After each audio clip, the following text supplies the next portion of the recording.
I always wanted to serve on a jury. I'm really super excited to be here, so I really appreciate you having me. I'm looking forward to it.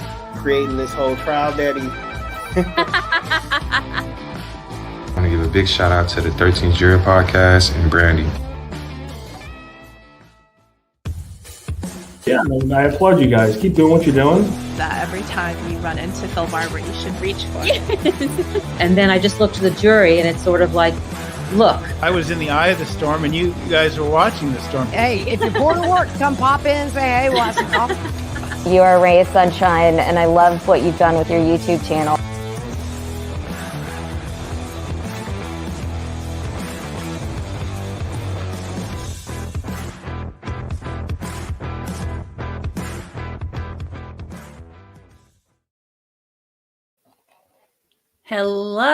Hello, everybody. Welcome, Turtleboy. How are you? Thanks for having me. Good, thank you. How are you? I'm good. I was just telling Turtleboy behind the scenes that I have done everything I can to stay out of his personal life. And now, thanks to the Commonwealth of Massachusetts, we are all up in there. So, that's fun. So I am, I know some of y'all have come over from Glare and some of you are here to see TV. So I will tell you, I have, in my podcast, I have covered, I'm on like 32 episodes now, I think is what I'm working on.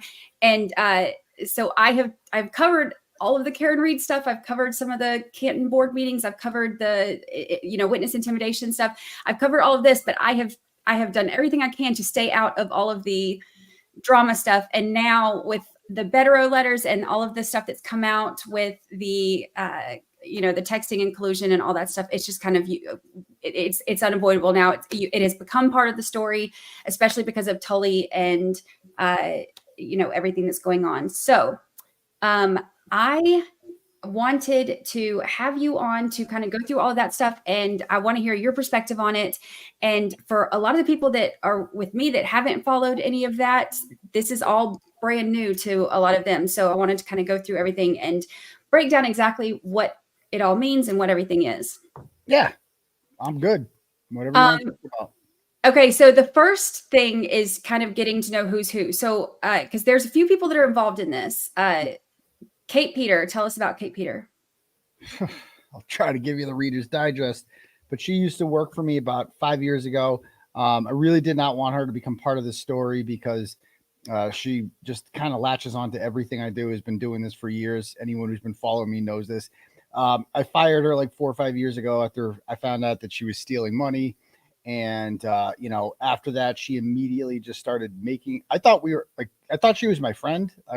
But as it turns out, she was just a very devious person. And after she left, she started her own YouTube channel and just started spreading lies about me, like straight up lies. And I'm like, whoa, I don't even recognize this person anymore. Like, I just realized she was somebody completely different than I thought she was. And I also found out that she's got a past, and I don't really judge people for their past as long as it's not part of their present. Like, I believe in reform and people bettering themselves, and I'm all for it. But Kate Peters' past is her present. She hasn't changed. She, I found out that she had 4 children and lost 2 of them permanently to the state, and the other 2 were basically in and out of foster homes. And again, I understand people deal with shit like that, and I try not to pass judgment on them. But with her, her kids are suffering because of her obsession with me. Like, if she spent half the time that she spends on me, and she spends every waking minute of every waking day just thinking about me, writing about me, spreading lies about me. It's an obsession. You could go back and look at you. She hates me, man. Hates you. If you go back and look at her YouTubes, like over the years, it's just all about me. Her entire channel is based on hatred of this man who she just can't seem to move on from. But when this Karen Reed story started, I'm like, great, I can do this story that has nothing to do with her whatsoever, and we can move on with our lives. Awesome. Nope. I got an email from what turned out to be her in like May or June of last year, and she was claiming to be a source who had inside knowledge that Colin Albert was a drug dealer. And I got the email in the middle of a show, and I'm like, all right, so guys, I read it on the air, and I'm like, so this is an email I just got let me read it to you guys. I go, I don't know if any of this is true or not. I'm just reading the email. I have no way to verify any of this, but I don't know what's going on. And I read it, and she was like, oh, LOL. He'll report anything. See how stupid he is? That was me. Like immature shit like that. Like, why would you do that? So like this whole Colin Albert is a drug dealer thing that originated with her, ironically. And she, because I took a pro Karen Reed position, she had to take a anti Karen Reed position. It's just, if I had said Karen Reed was guilty, she would say the opposite. So she, has just, after she started talking about me nonstop on her channel about Karen Reed and whatnot, that's when the McAlberts found her, and she just acted like she was their savior and biggest spokesperson. And, next thing you know, she's behind the scenes working with these same corrupt cops to have me framed for witness intimidation. Yeah. One of the things that she said in her text too, when she was texting Lindsey, is that she said that she's very close to all them. She has a good relationship. However she worded it, that she's close to the O'Keefes, the Alberts, and the McCabe's, and some of the local journalists. She didn't even know them. She didn't know any of these people prior to any of this. That's the thing. It's like she just acts as their savior in order to just go against me. Like that's all it is. Again, if I had taken the position that Jen McCabe was innocent, she would be out there saying Jen McCabe belongs in federal prison. It's just, it's sick. It's nobody should have this much of an infatuation with anyone. And over the years, she's taken a great interest really in my personal life. That's what she's really interested in. Any woman who I've ever been with, she seeks them out, and she kind of gives them two choices. Join me in this quest, in my unhealthy quest to destroy Aiden Carney. Give me all screenshots of your messages, naked pictures of them if you have those. And I will put it. She posted revenge pornography of me like 3 or 4 years ago from a jilted ex by the name of Leigha Genduso, who's also in one of these letters. And so she just teams up with them. And if you don't get on board with her, she does what she did to Lauren Murray, who was a woman that I was seeing, great person. We're still friends to this day. And she told Lauren, like, either you join us or I destroy you. And she chose option B. And Lauren was stalked, harassed, and threatened by this woman to the point where she had to get a restraining order on her. And Kate has now been charged with violating that order 3 separate incidences, including a new witness intimidation charge in Dedham, ironically. And as a result of this, it's all just because of her obsession with me. Like it's so unhealthy that it's getting her in trouble as well. Yeah. Yeah. And you mentioned Leigha as well. Talk about that a little bit, because that was one of the things that came up in the letters too. Leigha, is it Genduso? Genduso, yeah. I'm saying it right. Okay. So in 2018, one of the bigger stories I've ever published was about, I found out that a state trooper by the name of Leigha Genduso, who is prominent around here, like she was featured in on billboards as like, she's an attractive young female cop who was in the canine unit. And so they like to, state police for like diversity reasons, like to promote people like that. And so they pimped her out on Facebook. Some of her pictures are still on there, etc. Well, I found out through an anonymous source that Leigha Genduso testified in front of, in federal court for the United States Attorney's Office. She was state's witness against her ex-boyfriend, Sean Bucci, in, I think it was like 2007. Sean Bucci and her sold drugs together. It was just weed, but it is what it is. That wasn't the big deal. The big deal was the money laundering. They laundered like $350,000 in money to a shady lawyer by the name of Gary Zarola, who was just sentenced for rape. Actually, he's been charged with rape 4 times. And so that's the kind of people that she got hooked up with. And she ratted on the boyfriend, avoided a prison sentence herself by doing that, and somehow became a state trooper after that, despite the fact that the state police themselves had investigated her. So I get her whole transcript and I'm like, this is huge news. Like, this is a state trooper. I write about it. She is let go that day. Like, it is this, like what Michael Proctor can do whatever he wants. Leigha Genduso, to their credit, with her, they cut her off immediately, and she was fired within a couple months completely. Like, she was not, took her badge, her gun, everything. So she hated me, obviously, because I ruined her life. And then a couple years later, I wrote a story about a guy she was dating by the name of Landon Steele, who was just this big scamming fake veteran douchebag extraordinaire. And she messaged me and said, I want to thank you for helping me get away from Land and Steel. Your articles really, helped me escape this abusive guy and blah, blah, blah. And I'm like, okay. And then she agreed to come on my show. We did an interview. And during the interview, she was all like Jenny on the block. She wore her hat backwards and was, she looked good. Like she was, batting her eyes and stuff like that. There was a lot of chemistry there, like people were saying. And she was flirting with me because this is what she does. How did she get onto the state police in the first place? Well, she was dating the Lieutenant Colonel Dan Ristine, who was also involved in a scandal that I helped expose, and he had to resign in disgrace.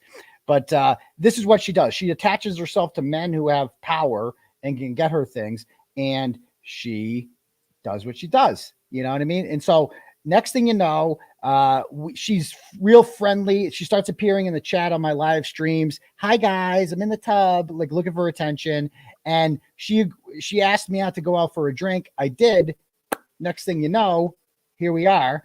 And we have a little thing, and it goes on for a few months. It doesn't end well.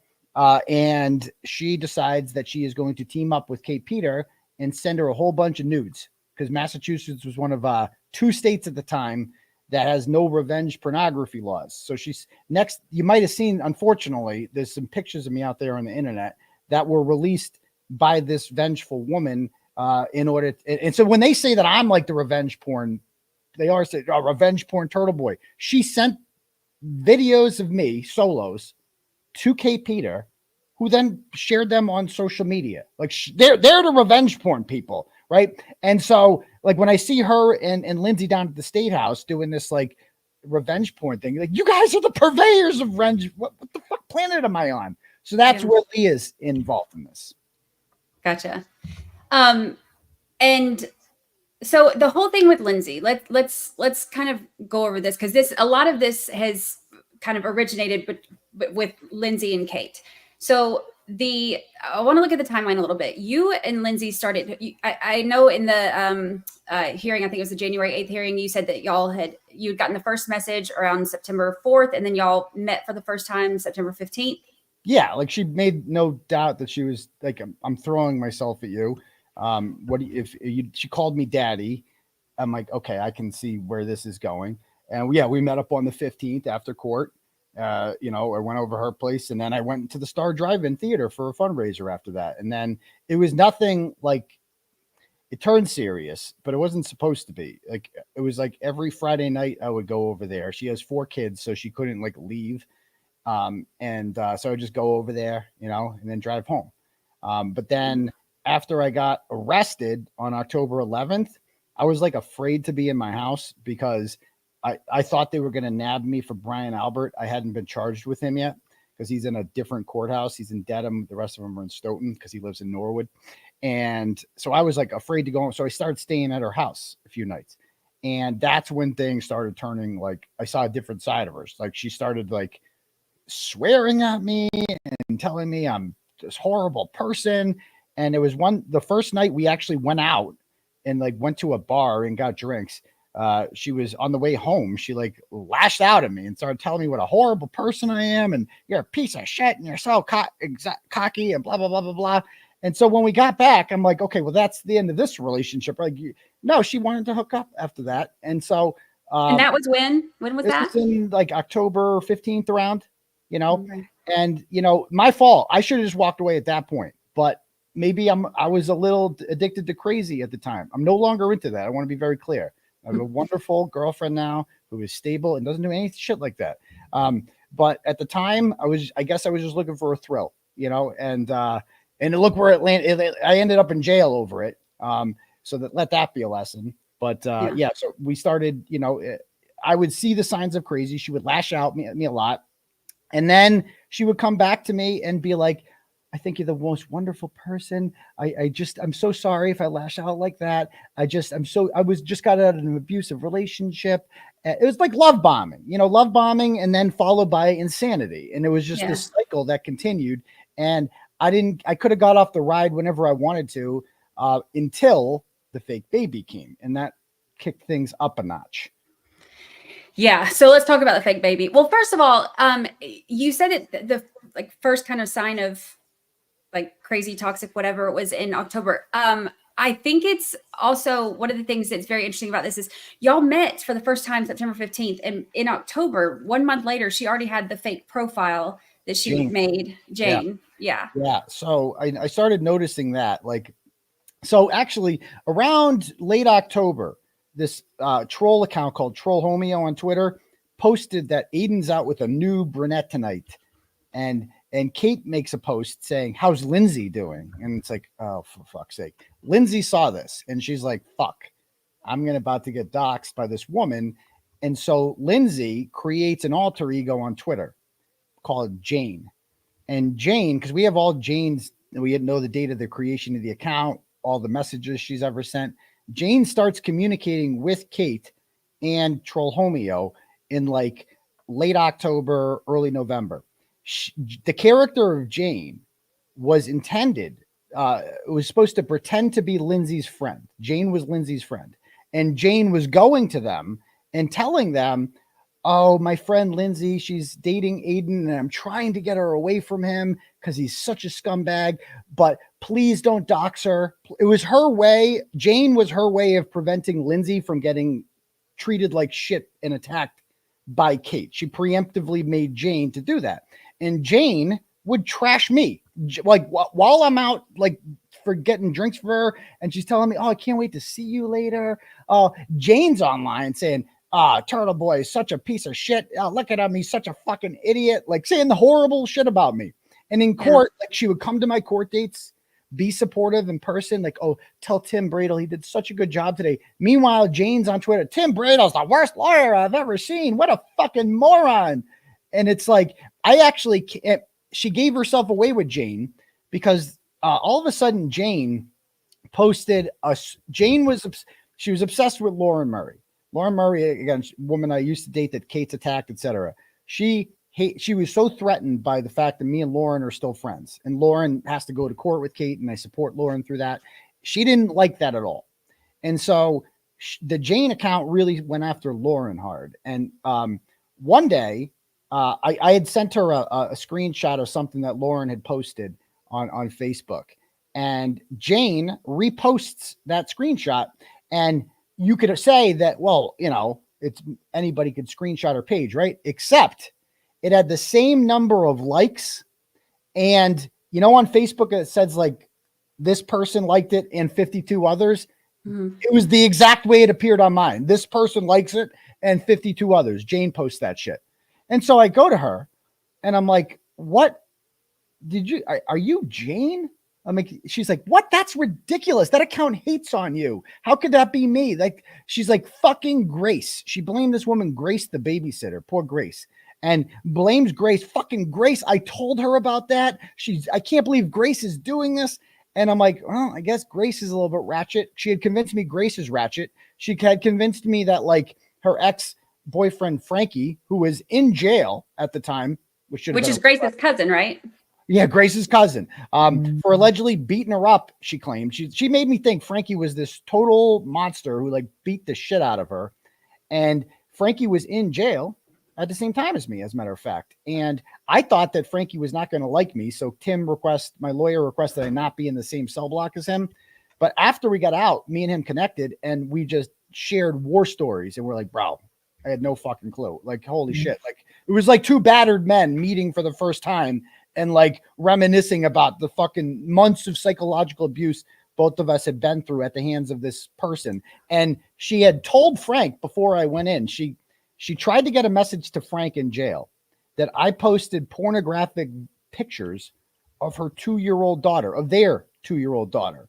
And she wanted Frank to think that so that Frank and I would not talk in jail, that he would hate me, because she knew the second him and me and Frank start talking in jail, we're going to put 2 and 2 together. And she did not want that to happen. She was actually like sending Frank naked pictures in jail, I guess, and stuff like that, using Grace's email to do it. It's a fucking crazy story. But yeah, Jane was basically her alter ego that she used to trash me while publicly supporting me and coming to my court dates and whatnot. Wow. And there was another, okay, so you and he talked about this, but there was another one too that gave written statement, right? Yeah. Bonofilio. Bonofilio. So she was dating Bonofilio until like 2017. And if you look up Nick Bonofilio and Frank Keegan, the first thing you'll find is that they were arrested together at a fentanyl bust in 2018 together. So she moved from one fentanyl dealer to another, and then she had 3 babies with Frank. But Nick Bonofilio wrote an affidavit for us telling about his experience, and he had a very similar experience as me, including a fake pregnancy that was and a restraining order and a 60 days incarceration for violating the restraining order when she came to him. It's the exact same story. We all the guys that date her have the same story. And so that's Nick. I've never met him, but he did write an affidavit for us. Gotcha. So after the Jane profile was made, in which that's good to know that you say it was like her way of trying to keep from getting doxxed. I didn't know that part. I was wondering about why, because that was one of my big questions too, is why playing both sides from so early on too. Well, I think she's bipolar. You know, I've talked to people in her family. They've told me she's diagnosed bipolar and often doesn't take her meds. And that would kind of explain or the borderline personality behavior. That would explain. It's like, and I asked her one night on like the 23rd before I went over there, we had a long conversation, and I'm like, are you, because she could be really nice at times. Like some of her messages are really nice, and like silly me, I was just being played, but I guess I'm kind of a sucker for that because I give people the benefit of the doubt. And, you know, I asked her like, do you have like 2 personalities? Because you have this one personality that's straight up evil, and then you have this other personality that's very nice. And the person you're being very nice right now, and you're crying and you want my help and all this stuff. And then you have this other side of you. And she's like, yeah, I do feel that way. And I'm so sorry. I'm so sorry. I love you. And blah, blah, blah, blah, blah. And it was all set up. Wow. Yeah. And so the whole thing about the potentially good news. So when she started messaging Kate, this was after y'all had gotten into a fight. So this is no longer her trying to use this as a way to prevent doxing. Now she has started to go to that side. Yeah, she started to be like, Aiden is like, I'm going to use this account to take out the anger I have on Aiden with this account. And I'm going to team up with Kate and other people. And I think around November 5th, right around then, she responded to Kate publicly on the Jane account and said, I have some good news for you, Kate. And what I believe that news was that she started talking to Lauren Murray, and she was having conversations with Lauren, and she was convincing Lauren to drop the restraining order against Kate and drop the charges against Kate, also known as witness intimidation when other people do it. But she basically she told Lauren, oh, Aiden's just using you. You know, he's using you to get at Kate. You should just drop the charges. He doesn't love you. And, you know, she thought she had convinced Lauren to drop the charges. So I think that's what that tweet was on November 5th. At least that's just a guess, but I'm not entirely sure. Gotcha. Yeah. And so, okay. So gosh, it's like, so they're so complicated. All of these people. So the charges that Kate has, because she has 4 witness intimidation cases. She has 3 open charges right now for violating a restraining order against 2 against Lauren Murray, 1 against me. And then she has a felony witness intimidation charge against me and a felony witness intimidation charge against Lauren. So 4 courts, 4 bails, and 2 felonies, and a partridge in a pear tree. Gotcha. Sounds fun. I know everybody's saying I need to make a chart because I make all my charts for everything. Everybody says I need to make a chart. Okay. So beginning of November, she is now starting to kind of take out her anger with the other accounts. On the same day that she tells you that she's pregnant, she is tweeting on that same day from the Jane account to Kate Peter, correct? Yes, that's correct. I forget what I think that was the day that, so we had a court like a week before with Judge Krupp, And he came down with a decision that basically was verbal judo. Like, it was smacking me down. Like, you're not a real journalist. You're breaking the law. You're a bad person, Turtleboy. It was sucked. And I'm not going to lie. Like, I was experiencing some serious depression at the time. Right. Mhm. And like that just added on to it. It's like, fuck, like that was like a real low point when that happened. And, you know, so her, like privately with me, she's telling me, oh, don't worry about that. You're going to do fine. I believe in you. I care about you so much, and blah, blah, blah, blah, blah, blah, blah. Well, then on November 9th, she's like being weird. And I'm like, you know, not answering me. And so I'm like, what's wrong? Like, is something wrong? And so I had her on the phone and I said, what's wrong? And she wouldn't tell me. And I'm like, is your cat dead? Like, what happened? And then I'm like, are you pregnant? And then she just didn't respond. And I think that she just got like, oh yeah, I'm going to go with that one, you know, because she just didn't respond. And I'm like, are you pregnant? I don't want to talk about it. I don't want to talk about it. And then finally she confirmed it via text. Yeah, don't worry. I'm going to take care of it. I'm like, no, I don't want to force you into anything. Like, we should do this together, whatever the fuck we do. Like, I'm not going to be one of those guys. And, you know, so I thought she was pregnant. And when you think that happens, right, and you're living at home, I mean, I should have got divorced a long time ago, but, you know, I was living at home, sleeping on the couch, living this double life. And, you know, I now I have a fucking baby on. I'm like, what, with this crazy person? And I'm like, fuck, yeah, add that on to the pile of mental shit I'm dealing with right now with felony charges and all this. And there's no one I can tell. It's not like I can tell anyone this shit because this is like a secret. You know what I mean? Like, the whole thing was mental hell. And you might have seen a video of me out there that she has released and exploited, in which I'm like walking down the street in the middle of the night. Have you ever seen that video? I've never watched it. So I was like, that was in the middle of a really bad panic attack I had one night when it just all exploded. Like, she was just fucking with me, telling me I'm going to get an abortion. And then, no, I'm not. And this going back and forth. I didn't care what she did. I was willing to support whatever the fuck she did. And so and I'm like, I can't deal with this anymore. And I just went for a fucking walk in the middle of the dark, and she wasn't answering any of my calls or whatever. And so I just sent her a video. I'm just like, look I'm having a fucking mental health episode right now because I don't know what the fuck to do. My life's falling apart and I just want to fucking disappear. And I just want to I just hope I get hit by a truck. I think I said, I don't know what I said on that tape because I've never watched it. I sent it to her and she has since shared that to mock me. You know what I mean? To mock, just like, because it's fucking evil. Like, shared that for the world to see. And see, he was obsessed with her and he did this and that. I was in the middle of all the fucking mental health crisis, you know? Yeah. And so, and it's all because of this baby, because I thought I was having a fucking baby with a lunatic. And she was going back and forth saying that, well, one day she's going to have an abortion and the other day she's not. And I'm like, I don't care what you do. Can you just please tell me so I'm prepared? Like, that's all, you know, whatever you do, I'm going to support, but just let me know, please. Because again, I don't have I don't have the option to be like, no, you're going to have the fucking baby. Like, it's not my choice, you know, like, right. But at the same time, I'm not going to be like, abort this fucking baby to make my life. I'm not going to do that either. So I just need to know, like, can you just tell me? And she was just using it to string me along. She never showed me at the time. I never thought to ask for, like, you know, proof or anything. Cause who would lie about that? Like, who the fuck would lie about that? And so, and she was pretending to be sick a lot and having cramps and, you know, shit you'd have when you're first pregnant. And so it was believable. And she's really fertile. She's got 4 kids. So it kind of made sense. Even though, I mean, not to be like TMI here, but like, I never did the thing that gets you pregnant. You know what I mean? Like, I used what we call the Turtleboy birth control method.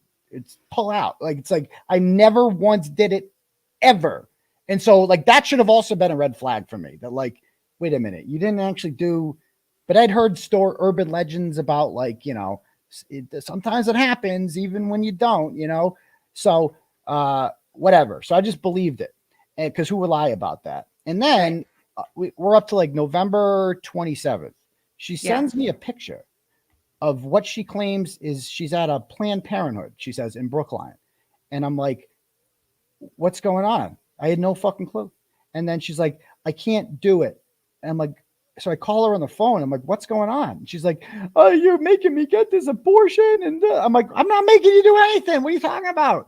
I'm like, can you talk to someone? Like you don't have to be, I'll come get you right now. If you need a ride, are you okay? And then she hung up on me and she didn't respond to any of my texts the entire day or calls. So I'm sitting there and I'm like, you know, she's kind of like, what the fuck is going on right now? Like, what? I sat in a Panera Bread in Worcester all day waiting to hear back from her. Yeah, did you say like 6 hours or something? Yeah, 6 hours. Just sat there. And I'm like, she's not calling me back. And I'm like, because I don't know what I'm going to do, because I wanted to be near the highway. It was right by the highway. And she just didn't call me back. So finally, I went home and I kept calling and she didn't answer. I went to bed. I had court the next day. And I go to court on November 28th. And there's a hearing there where they claim they had my phones. That's what they claim. They didn't go through my phones at this hearing. And she parks next to me. And I'm like, what? And this is the day after she had ignored you all day while she was at the, said she was at the clinic. Okay. That's right. And so I'm like, so what happened? And she's like, I did it for you. You made me do it. And I'm like, I gave her a hug and I'm like, do you need anything? Are you okay? And blah, blah, blah. And no, just, is there any way we can be together? And I'm like, maybe, like, I don't, long way away, you know, it just like I'm trying to do the slow fade at this point. So over the next week, she sends me message after message blaming me, saying, I'm like, you made me do this. I'm in mental pain and physical pain of this and blah, blah, blah, blah, blah. And so finally on December 15th, she does the psych. She's like, well, guess what? I was just testing you. I didn't even have an abortion and I'm so glad about it. I'm like, bro, you have been for the last week telling me that I made you get this and you're experiencing mental pain for this. And I'm like, I'm done. So I'm like, I'm not answering your calls. What exactly is she testing? What kind of test is that? It's just the fucking insanity. I don't even know. It's just like testing how I would have reacted if she did it. Like, would I leave her and not call her enough afterwards? And I don't fucking know. So the next day, December 6th, she tells me, she goes, I'm going to pack my kids up and come to your house now if you don't answer. So I answer. And we make plans to meet the next day to talk about this. Okay. And we meet in a parking lot in this town called Boylston near me. And she shows up driving her minivan, pissed drunk. And she's drinking vodka out of a water bottle. And I was about to take a drink of this. Just like that. And she's like crying like she always is and yelling at me. And I'm like, holy shit. And I'm really, because she was drinking so much, I'm like, there's no fucking way she can be pregnant. If she's pregnant, then this is a fetal alcohol baby. Like, we have a situation here and this is not going to end well. Like, what the fuck? And so finally she tells me on December 8th that she got like and I saw somebody ask, like, why didn't you block her? Cause I still don't know if I have a child, you know, like it's something you need to get to the bottom of. And so December 8th, she says that I've taken the pill, right? And I have to take 4 more. Like I guess you take 1 with the doctor and then you take 4 more to extricate it, right? To TMI, I know. But she's like, I'm like, and she goes, and it hurts. And I need you here with me when this happens. Okay, fair enough. I'm not a douchebag. And so I drive there that night. And she wants to go out.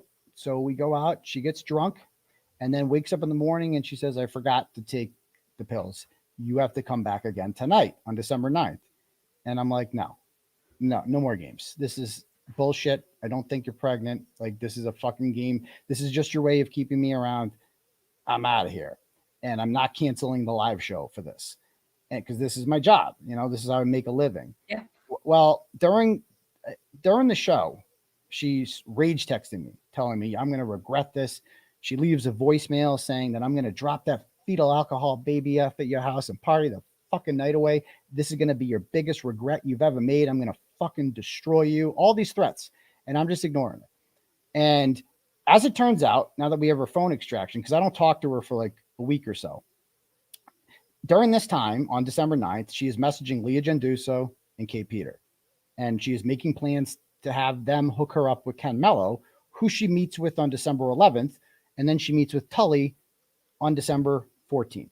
And they are plotting to, put me in jail. Like they put that in messages a million times. We are trying to put him in jail. I fucking hate him. We got to destroy him. So that brings us up to December 22nd. And now, wait, in the meantime, she also reached out to Leigha at this time, right? Leigha and Kate. On December 9th, the day that I wouldn't go over there, is when, out of rage, because she couldn't control me anymore, she decides to reach out to people who want to destroy me, and she's going to team up with them to try to put me in jail. And we've read Leah's messages, and in the Bederow letters, you see that Leigha sends her some sort of audio file, which we can't hear, and says, "Oh my God, I just got a great idea." And Lindsey listens to the audio and says, "Oh my God, why didn't I think of that?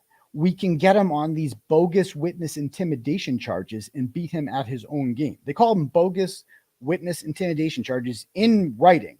And I guess she thought we never see these messages. And so they're like, yeah, they go, "Mello is our only hope.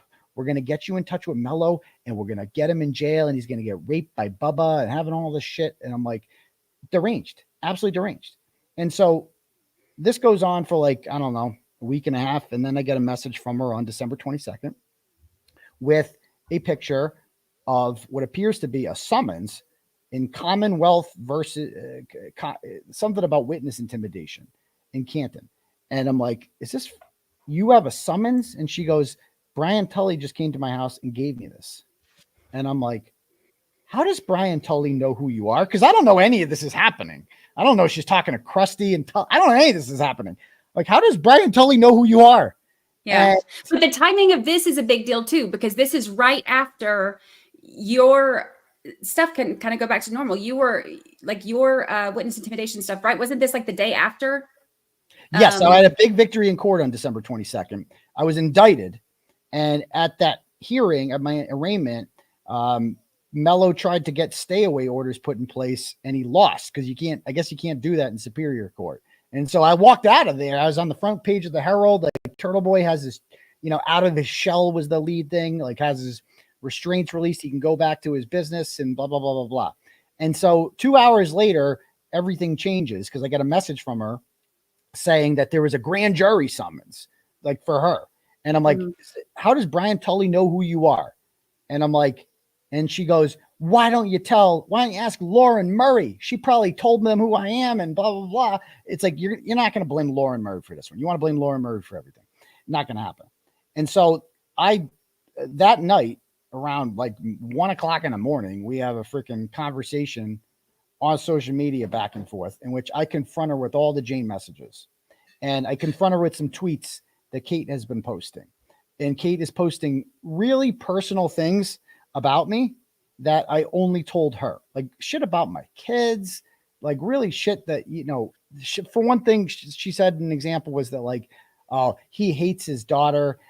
He says he's really close with his son, but not his daughter, and blah, blah, blah. I remember I told Lindsey that like, it's easier to bond with my son because my daughter does cheering and, I'm not around as much for that.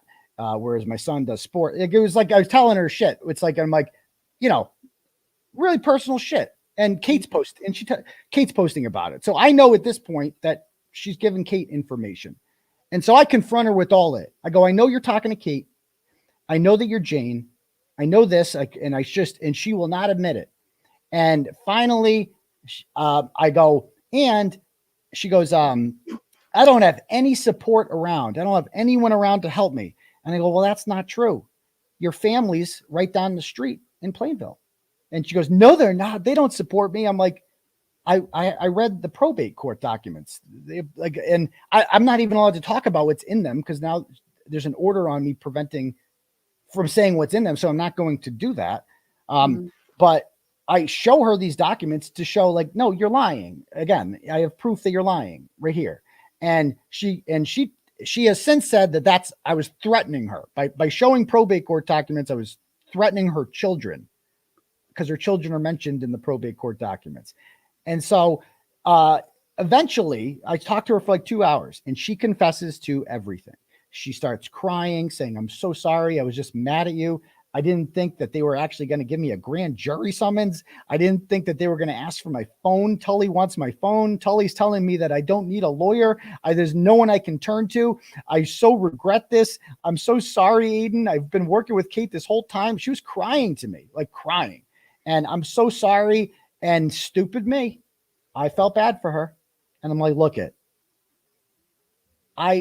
You fucked me over pretty bad, and we'll never be a thing, and I'll never forget this. But like, if you need help, I can help you out with this. Okay.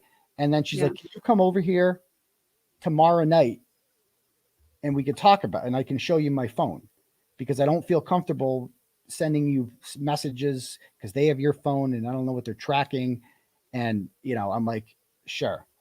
Okay. So in the morning we text and I'm like, she's like, let's talk about this in person.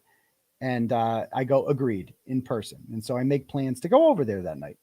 Now I know, based on the extraction, that that whole day, the 23rd, she's on the phone all day with Mello and Tully and Kate, probably telling him he's coming over here. And I got a plan. And so I go, I think it was like 3 or 4. I noticed on that, that's one of the things I noticed on those Bederow letters. It was like 3 hours after she said that she had regretted talking to Kate. Then she's calling or texting Kate.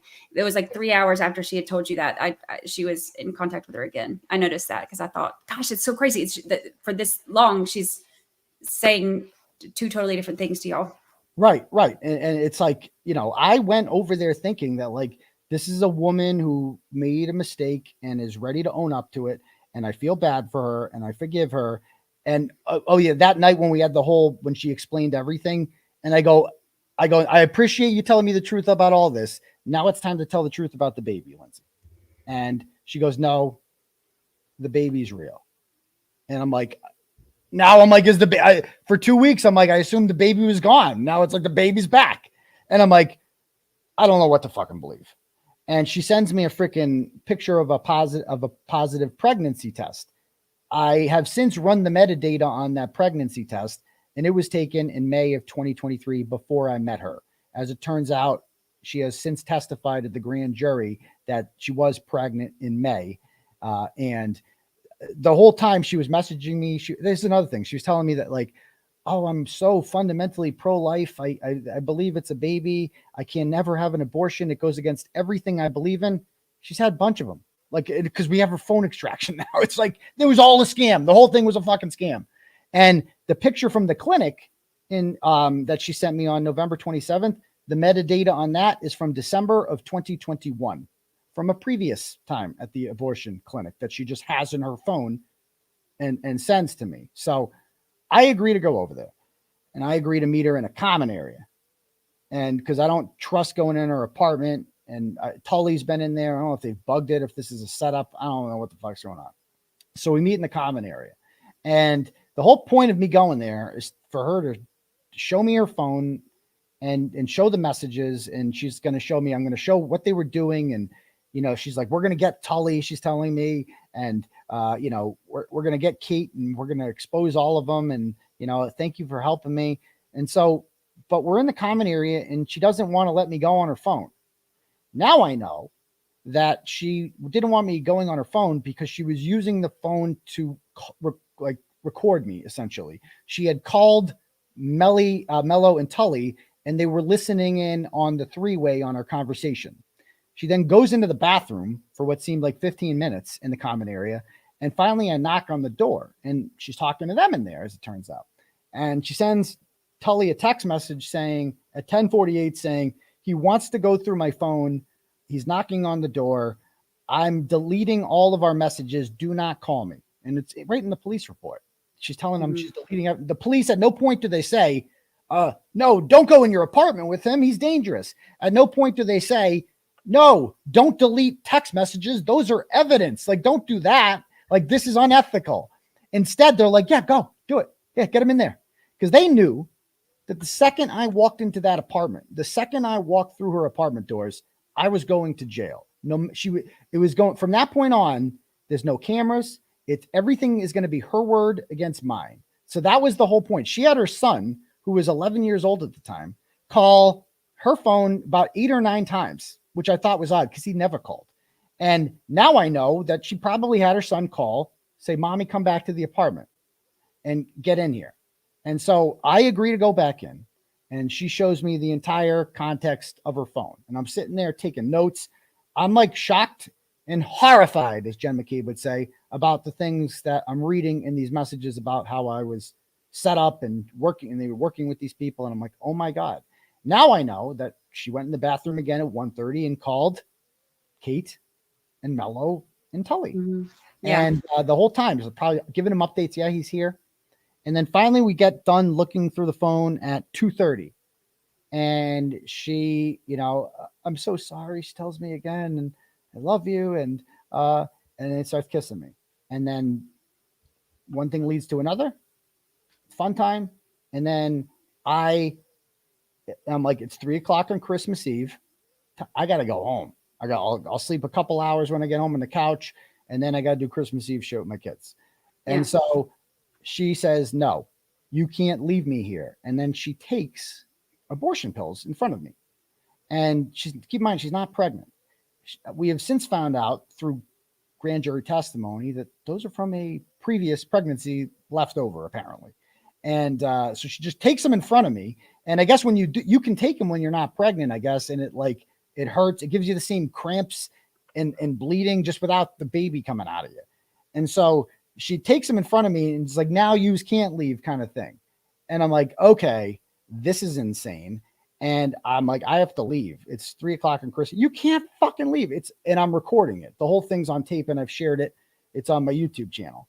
And about 6 minutes into that video, she makes a call to someone who I now know is Mello. She called Mello and Mello answers the phone for him for a full minute and tries to listen in on whatever insanity is going on in this apartment.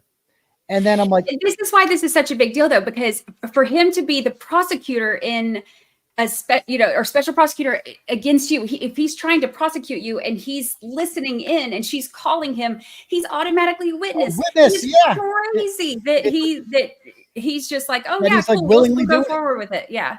He acted like her guardian and savior. Like I think him and Grant are kind of similar. Like they both like to play the white knight for her and act as like her guard. We'll save you from the big bad Turtleboy. And they just get off on that. And, she's got him convinced that I'm this horrible person. Anyway, so like that point, like, I'm like, I say on the tape, I go, are you going to make up a lie and say that I hit you or something? Like, who are you calling? And at that point, she could have said, if I had actually hit her, what she could have said was, you did hit me. But she doesn't say that. I go, she just has no And then around 12 minutes in that video, you can hear her. She's screaming so loud, and she's got 4 kids there and starts pulling their coats out of the closet and say, kids, wake up. I'm driving to Aiden's house and I'm going to bleed out in his driveway. And if I crash along the way, it's going to be his fault. And, and I'm like, and then the 5-year-old comes out and I'm like, okay. If you could see the look of shock and horror on this kid's face, being woken up in the middle of the night by his screaming mother, being told to get in the car, we're going to Aiden's house so I can bleed out in the driveway, like horrifying. I'll never forget the look on this kid's face. And I said, okay, you can hear me on the tape saying, okay, I'll stay. Okay. Put that boy back to bed. You need to put that boy back. That was my only concern right then, was making sure those kids were safe. And so I agree to sit down and while she pretends to pass the fake baby. And so I sit there until about 5:00 and I notice she's sleeping and I just sneak out of the apartment and leave. I haven't slept. On my way home, I'm so tired that I fell asleep behind the wheel of my brand new car that they claim Karen Reed paid for. And I fall asleep on the highway and I crash. And I woke up like, fuck, like my brand new car is all fucked up. And it's like making sounds and shit. I barely made it home in one piece. I'm all razzled from that, all fucked up. And then we got to go to my sister's for Christmas Eve with the kids. Okay. And I'm running on no sleep. And we get to my sister's and I get a call from the Holden police around 2:33. And they said, we need you to come down to the station. We have something for you. They didn't say what something was. now I know it was an arrest warrant. And I get another tip from another Holden town employee about an hour later saying, whatever you do, don't go home. They have a warrant for your arrest. Something about an A and B in Medfield. I'm like, fuck. She made up a lie. She said that I hit her. Holy shit. Oh my God. And domestics are whoever gets to the cop first is right. Like they are the victim. You know, if I replay that night in my head so many times, and you know, sometimes I'm like, if I had left there, I should just gone straight to the Medfield Police Department and she hit me. You know, because that's how whoever gets to the police first is the victim in a domestic, and somebody has to get arrested by law in a domestic abuse situation. So now I know. Since then, after looking at her phone records, that she woke up that morning and talked to Kate Peter for 2.5 hours, and they probably powwowed about what they were going to say. And then she shopped on Victoria's Secrets and bought a bunch of stuff, watched some porn, and then called, what's his name? She actually watched gay prison porn because you can see her web history. She knew I was going to jail, so she started watching gay prison porn. All right. I shit you not. Then at about 11 o'clock, she calls Tully, and Tully comes over and doesn't call the Medfield police to report this assault. She calls Brian Tully, and they powwow. And then Brian Tully calls the Medfield police at 1:30 and says, I'm here to report an assault. She never even called the police or said that I assaulted her. Brian Tully did. And so, you know, you got a state police lieutenant calling the local police saying this guy hit her. So they put an arrest warrant out for me. And next thing you know, it's fucking Christmas Eve. There's an arrest warrant for me. I'm like, fuck, I haven't been served yet, so I don't have to turn myself in. And, you know, I called various attorneys and asked them, what do you think? Is this good? And they're like, bail revocation, they said, is rare. Like, it takes a lot to get a bail revocation, but they don't like you. So they might revoke your bail. Okay. Yeah. And so I'm like, fuck, I can't, you know, next day is Christmas. And I got to sleep. I never told anyone to this day where I stayed those 2 nights, but I was basically a fugitive. And on Christmas morning, whatever, I had to FaceTime the mother of my children, and who the night before I had told, I confessed everything. I'm like, so this is all going to come out. I had a girlfriend.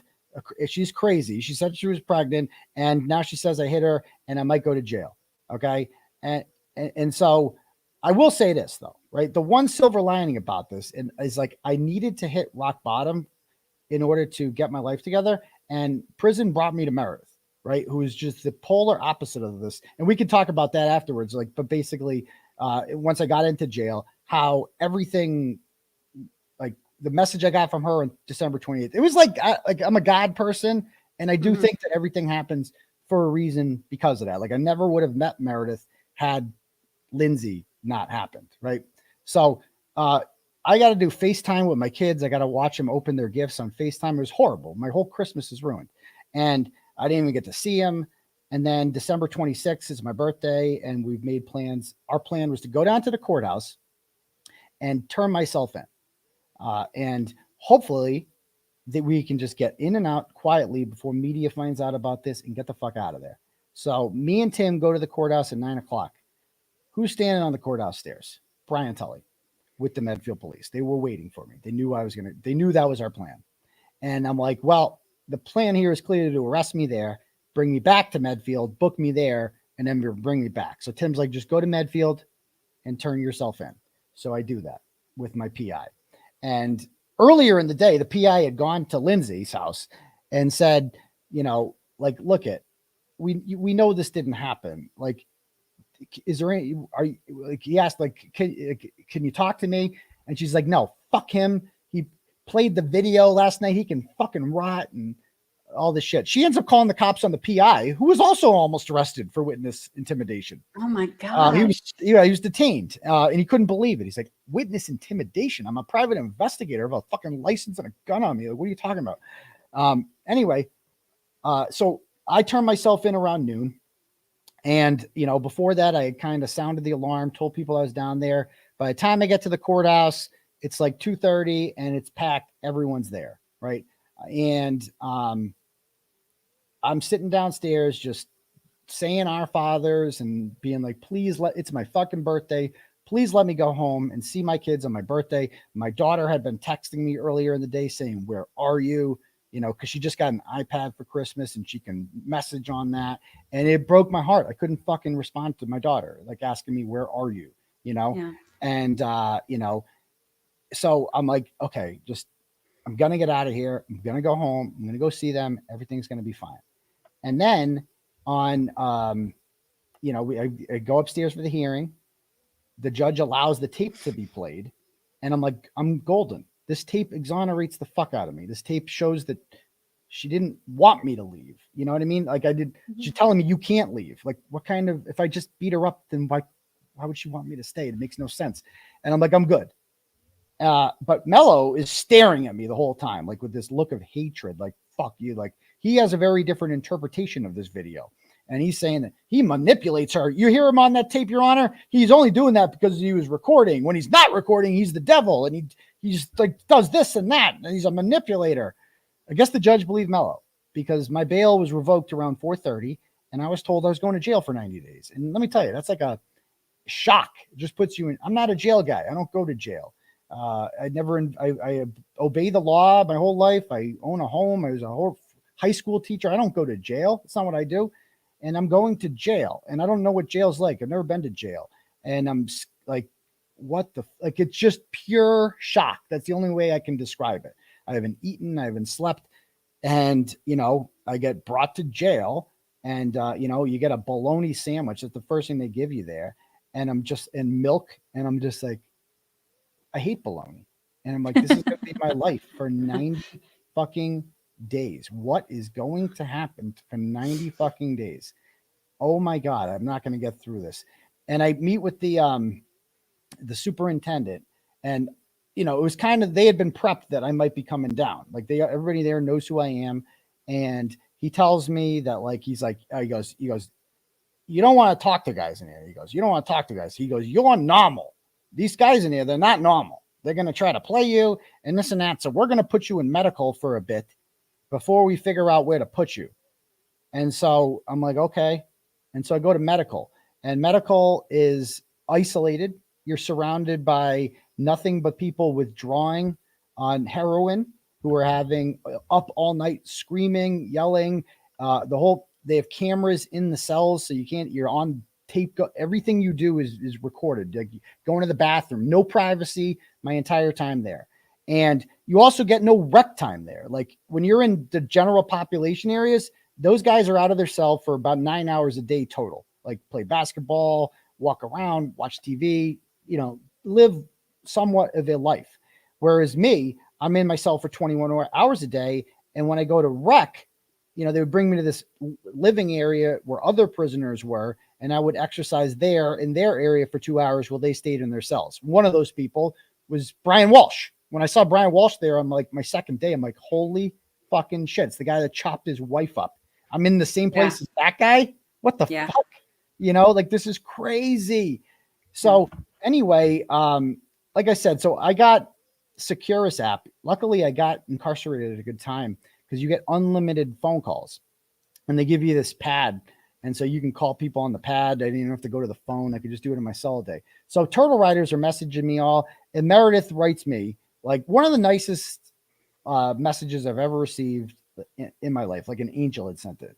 And it was like, you know, I was there for you. I was there for like 6 hours today. I would have waited 20 hours longer.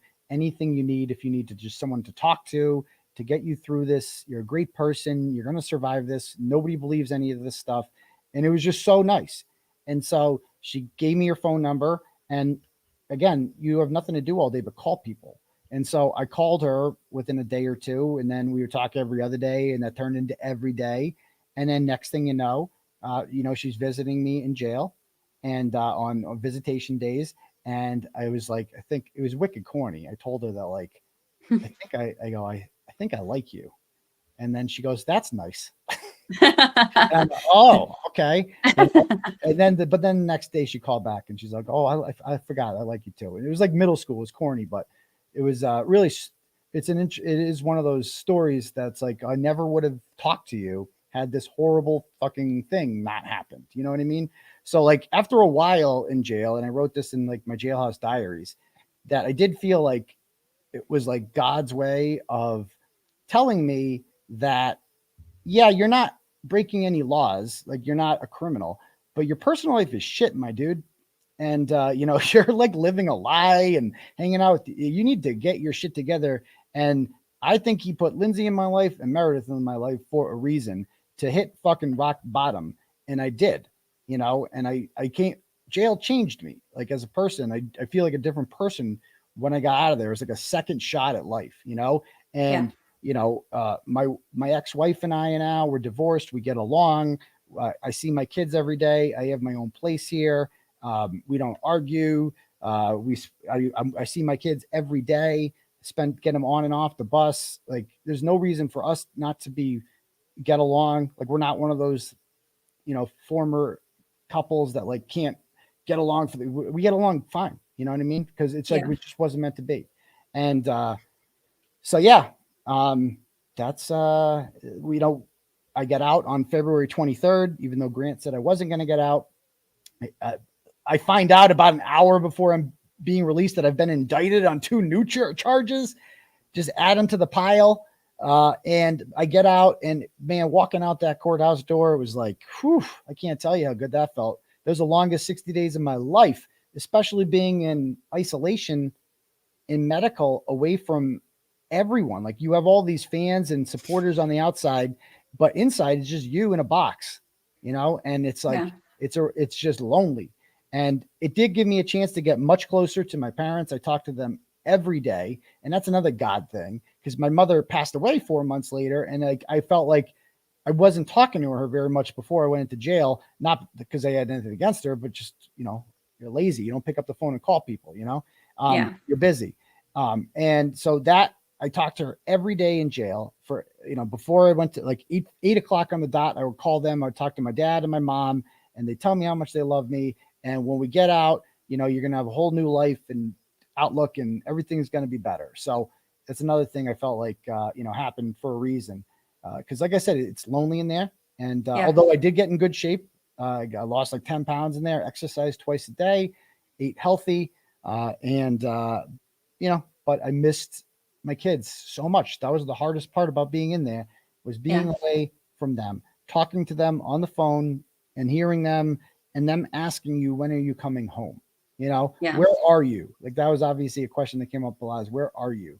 And just not being able to hug them and tell them everything's going to be, you know what I mean? Like, and we didn't know when I was getting out. It was supposed to be 90.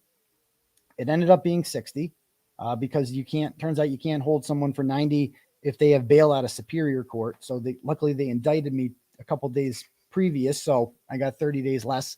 Thank you, Carmelo. And, we had filed an SJC petition to get me out of jail, because I'm not violent. Bail revocation is for people who are violent. And we appealed it. And the Judge McCollum, who's the one who sent me to jail and revoked my bail, wrote, because they don't like getting overruled by the SJC. He wrote to the SJC in his response that he should have had his bail revoked because he assaulted a pregnant woman. That's what he put in his fucking thing, the judge.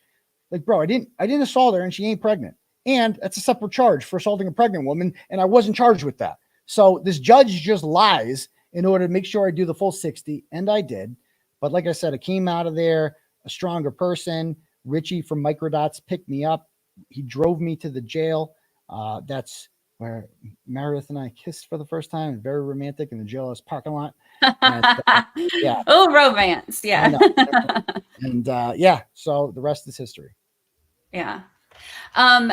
I think one thing that's very interesting to me, and I think that especially when you put everything together, and I think one of the things that unless you watch somebody that kind of breaks all of this down, I think that this will probably get missed a lot. The grand jury summons that she got, that Lindsey Gaetani got, there was no grand jury anything happening at that point. You had, like, the other one had kind of been done. She had that one and didn't even testify in a grand jury until later. And what she testified about was the stuff that happened after she got that. It seems so. So I understand why it seems so set up, because it was like they made her a witness as soon as everything kind of, you were let go and turtle out of the shell or whatever. And then they made her a witness. And then Tully told her, oh yeah, you can share the summons with him. You can show him. And then she showed you and gets you over there. And then all of that happens. And then she's calling Mello and Tully during all of this supposedly happening. That blows my mind. And then the next day she calls Tully, not the police. She doesn't go to the police. She goes to Tully.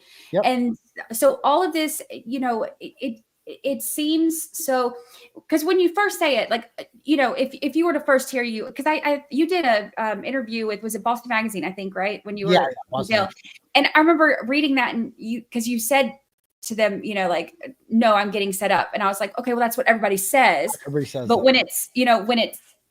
when it's Canton area, it's, you never know. So I remember reading that. And then as all of this is coming out, it's like, oh crap, like this is really, you can't look at this and not question it, because how is it, how can you deny it when it's all of that, when she's calling them, who's gonna call Mello at 3:30 in the morning anyway? 3:30 in the morning.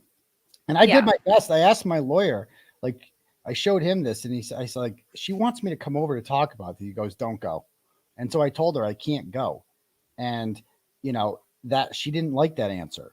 She tried to actually, we have text messages showing this, like, she tried to entice me with a threesome to get me over there, and I still didn't go. And it wasn't until she confessed everything and said how sorry she was.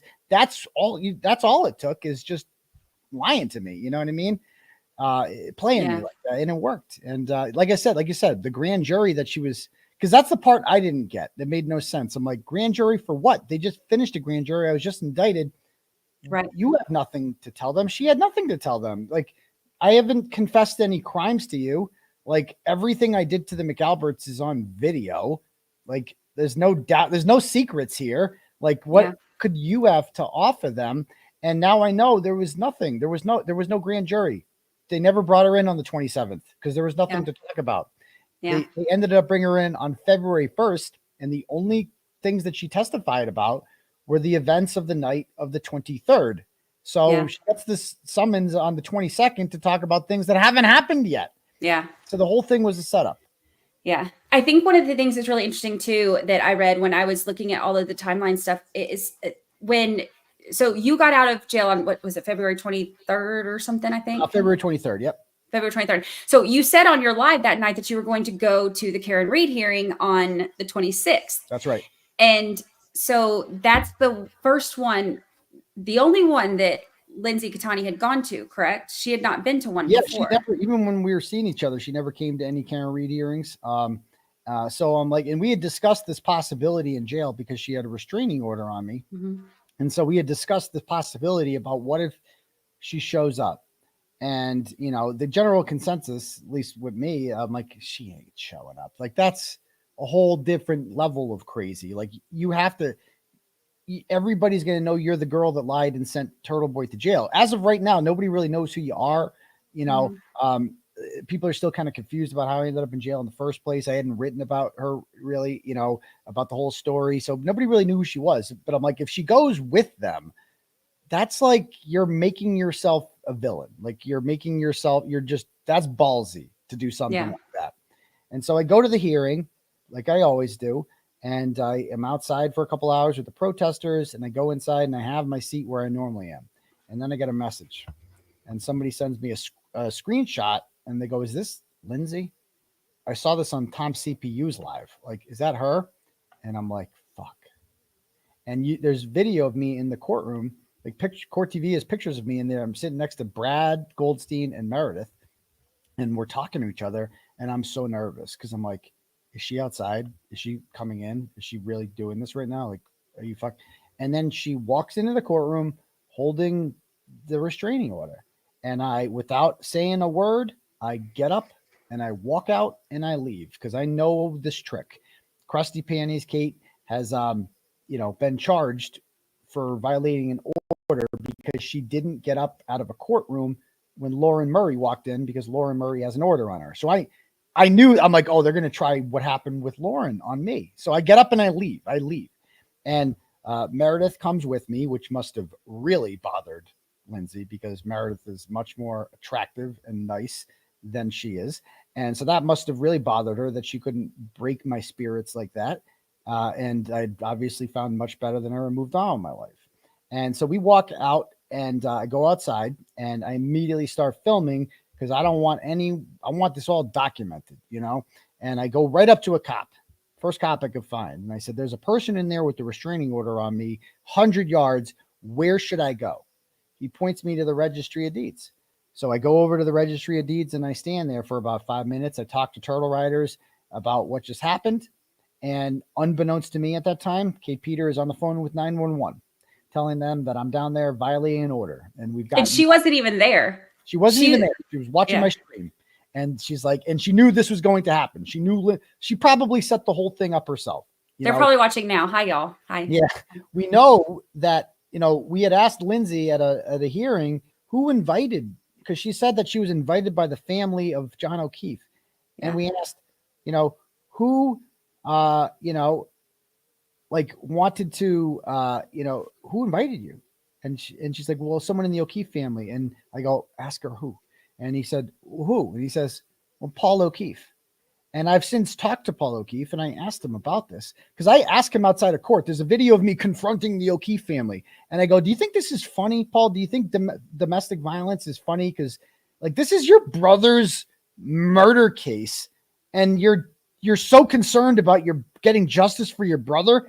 And you're bringing this lying woman who just sent me to jail. Like, do you think is this a game to you, Paul?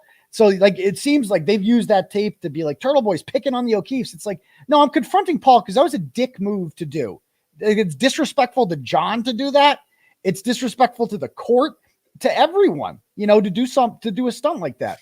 But Paul, to his credit, when I spoke to him a couple months ago, he said that, no, I didn't invite her. And I'm like, oh, he goes, it must be a miscommunication. Well, now we know that Kate had messaged Lindsey. We have their phone extraction and said something about Paul O'Keefe. What that is, we don't know because her messages disappeared. But Lindsey's response is, Paul O'Keefe wants to talk to me? Like exclamation point, like so excited. And like clearly, I think what happened was Kate told Lindsey, Paul O'Keefe wants you there. And she set the whole thing up. She's like, yeah, let's send her in there. Get Aiden fucking locked up. And Kate's watching from home. She knows I'm in the courtroom. She knows Lindsey's going in. And she knows I'm going to get kicked out. And she's going to call 911 on me. And she did.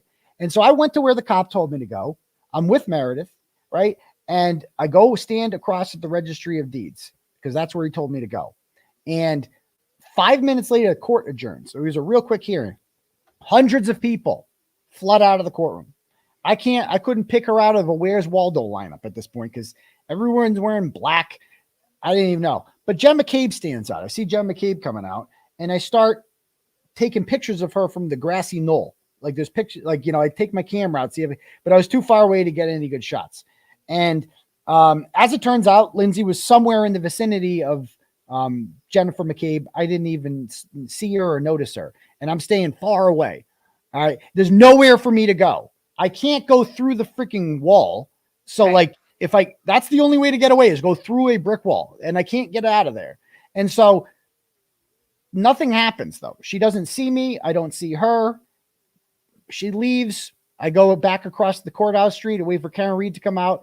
And, you know, I just kind of process it afterwards. I sat with Meredith in the parking lot and I was like so upset because I'm like, I can't, this woman who traumatized me and sent me to jail for 30 days is following me around the second I get out and trying to send me back.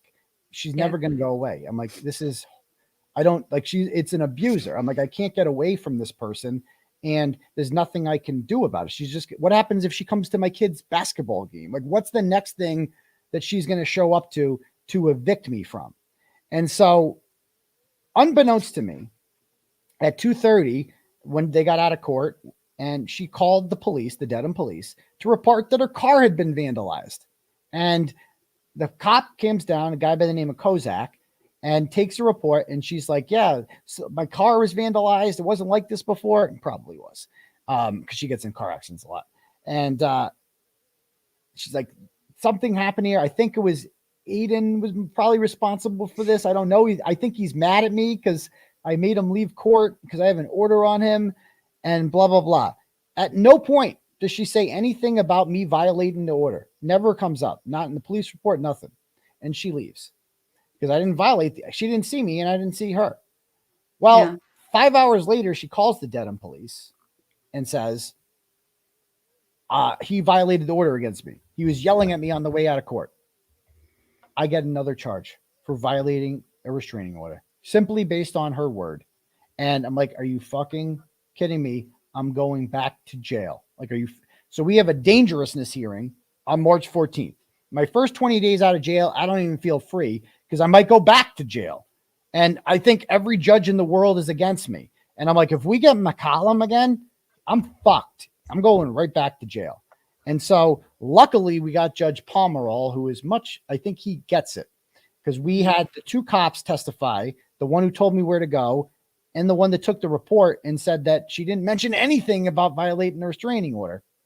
And, we ended up not getting my bail revoked because he couldn't tell the judge why I was dangerous. Like, he's like, Your Honor, he was, he has a Pornhub account. I have a Pornhub account. What the fuck? Like, he said that in court and everyone was like, what? Like, he's like, how is that dangerous? What is he talking about? And so when I got out of there, I finally felt free for the first time and I could finally like be myself because I thought I was going back the whole time. And I'm like, this is just a tease, man, Yeah. It's crazy that the way that everything worked out, because it does seem so calculated for Gaetani to have never gone to any hearing before. The one that she shows up to is the one that right after that you've already said that you were going to on your live, and she shows up with her papers while Kate is at home watching and calling the police saying, hey, he's violating this. You need to get over there. The whole thing is so, it feels so orchestrated. And I know that, and it's no secret she hates you. When I was writing the stuff to put all this together for next week's episode, I try to keep it as clean as possible because some people I know, like my podcast, some people listen when kids are in the car and stuff. So I try to keep it like as clean as possible. There ain't no way to clean out those messages she left you. So I was like, the Kate Peter voicemails about like, yeah, you faggot. Yeah. Like all the, horrifying. Like really, really, really vulgar stuff. And so it's crazy to me because I feel like she obviously hates you. She definitely wants you. Like she's not a fan at all. But she makes no, she doesn't try to hide that at all. But I mean, I feel like it's her mission. And one of the things I always try to do too is I look at social media of the people because what they post about is what they're thinking about. And they post almost exclusively about you, the people who are kind of involved in this. And looking at that, and I can't remember, I counted like the first 20 posts and then how many were about you. And I have it written for the podcast. I can't remember how many it was, but it was almost exclusively all about you. Yeah, it's unhealthy. And, you'll see me post about them from time to time because I'm like, shooing flies away. That's the way. They're not my content. My content is the Karen Reed keys. That's what I'm interested in. Yeah. I'm interested in the McAlberts for sure. Like they're the villains I'd like to focus on. I don't want to talk about internet trolls because that's what Kate Peter is, an internet troll, or, an ex-girlfriend of 3 months who I never even got a meal of food with. Like, I don't want to talk about her. I don't want her to be content, but they don't go away. And the fact of the matter is that they're part of my legal problems now. Like they're star witnesses for the Commonwealth. Like they set this whole thing up. John Fanning testified at the grand jury that his only source of information is Kate Peter. Like all of the evidence used to indict me came from her. Like this complete ratchet degenerate. And that's why we wanted those voicemails to be on the record. Like this is a progressive state. And the state police are working with a woman who regularly uses the word faggot in 2024 in conversation and just calls people that. And it's just this complete ugly degenerate. And this is, in case you didn't think the state police are corrupt, this is who they're aligned with. And we have reason to believe as well that they were on the phone with Kate Peter on the morning I was arrested on October 11th, because according to the radio transmission from the state police, they're watching two middle school kids get on the bus at my bus stop. And they're like, are those the kids? Are those his kids? And they go, I don't know. We'll call up. And one trooper gets on the phone and goes, I was just on the phone with KP. She said she was there yesterday and that those are the middle school kids. Those are not his kids. So she was at my house the day before doing voluntary, maybe she's getting paid, I don't know, surveillance for the state police to watch my children to see what time they get on the bus so that they could arrest me in front of them. That's crazy. What did they whisper? I tried so hard to hear that. What did they whisper because they say something about, is that your kids, and the body cam, and then they snicker. And then he says something about, don't say anything about something. What does he say? Can you, do you know? That part. I'd have to go back and listen to it. Not familiar. I have tried to hear it. I need to send it to Richie and make him. Yeah, Richie would break it down pretty good, I bet. Yeah, because I can't hear what they're saying, but they say something about, is that his kids? And then they kind of like snicker, like oh ha ha, it's we're doing this in front of his kids. And then he says something about, it looks like he's pointing to the body cam, like it looks like, because it looks like his hand. It's a video. It's a video. Yeah, the body cam transmissions. Oh, I'm not entirely sure. I definitely have to watch that again. Yeah. That whole thing when I was arrested, I was just like, what? I couldn't believe it. Like, it was like Delta Force. Like, these dudes came in from everywhere, and you hear them on that radio transmission like I'm El Chapo saying, oh, we're going to get them from the left. Everybody in position. Like, dude, I would have come in if you just sent me a summons. It's not a big deal. Yeah. I just got to get a sitter. Like, I'll be okay. But they did it for effect. And Tully, shows up in a county that's not his. I live an hour and 15 minutes away from Stoughton. And the Holden police were not even notified that this event was taking place in their town because they would have objected to it probably because there's so many kids around and say, this is not, is there any other way you could do this? But no, Tully wanted to come out there and arrest me personally. Like when somebody shoots a cop and then you arrest them with the dead cop's handcuffs. It was like that. Like, he wanted to be the one to read me my rights and be like, I got you, motherfucker. Who's got the power now? I'm Brian fucking Tully. Don't you ever forget that. And I just wasn't intimidated by him. And I'm asking him, like, I'm in full journalist mode the whole time. While I'm being booked, I'm asking him, like, what's up with that Ford Edge, dude? Did you ever find who's driving that Ford Edge? We're not here to talk about the Karen Reed case, but you're arresting me for the Karen Reed case. So what's up with that? Do you have any nicknames, aliases? Yeah. What is it? Since you asked, Daddy, you can call me that. And I'm like, he ain't gonna put that in there. He put it in there. Oh my God. Tully said he told me to call him. He told me I can call him Dad. Oh, that's funny. Daddy. Alias. Oh my gosh, that's hilarious. Well, I think it's interesting too. 3 of them that showed up are 3 that you have reported on. So I know that they enjoyed the heck out of that because they hate you. Yeah, maybe not as much as KP. Oh yeah. The only person they hate more than me is Karen Reed because they blame her for all of this. In their view, I'm just some useful idiot that Karen Reed is pulling the puppet strings for, that she's the real mastermind behind this.